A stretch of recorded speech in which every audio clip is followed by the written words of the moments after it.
دویم هغه عالم فرمایي وی عند دفن المیت کله چې مړی وشي که نه په دې کې بیا تاخیر مه کوه، په دې کې بیا تعجیل وکړه، په دې کې جلدي وکړه. ځکه د یو ورور په بل ورور باندې، د یو مسلمان په بل مسلمان باندې ډېر حقوق دي. یو حق بعد الموت دا دی، د مرګ نه وروسته د هغه تکفین دی، د هغه تجهیز دی، د هغه تغسیل دی، هغه ته کفن ورکول، هغه ته غسل ورکول، د هغه جنازه کول، هغه دفن کول. دا د یو مسلمان په بل مسلمان باندې حق دی. کله چې مړی وشو که نه تاخیر پکې مه راوله چې پلار یې را روان دی او ورور یې را روان دی او تر یې را روان دی او لږ صبر وکړه او لږ صبر.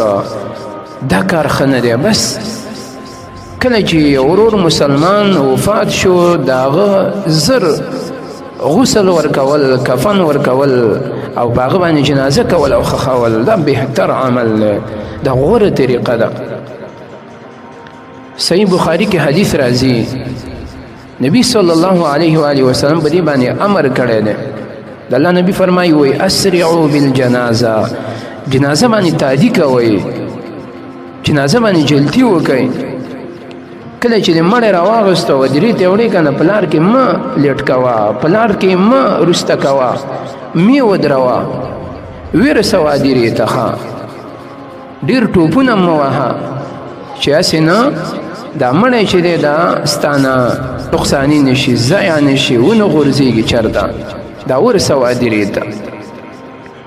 او بیا د الله نبي فرمایي دا ماشوم کېنولل او بیا د الله نبی فرمایي وی فإن یکو صالحة فخیر تقدمونها، که چېرته دا مړی چې ستا په دې اوږه باندې پروت دی دا نیک وي، صالح انسان وي، نیکمله انسان وي، نو غوره دا ده چې تاسې هغه خیر ته مخکې کوئ. فخیر تقدمونها من تقدمونها الى الخیر، خیر ته مخکې که. دا د دنیا څه ذلیله زندگی ده، دا د دنیا څه د غم نه ډکه زندگی ده، دا څومره د پریشانۍ نه ډکه زندگی ده. پرېږده چې هغه راحت زندګۍ ته لاړ شي، هغه د اطمینان او د سکون او د آرام ځای ته لاړ شي. دنیا کې به څه کې چې پلانکې را روان دی او پلانکې پرېږده. په دې دنیا کې هسې هم د غمونو شپې تېرې کړي دي چې اوس لاړ شي او خپله خوشحالي ویني، خپل راحت ویني، خپل سکون ویني، خپل خوشحالي ویني.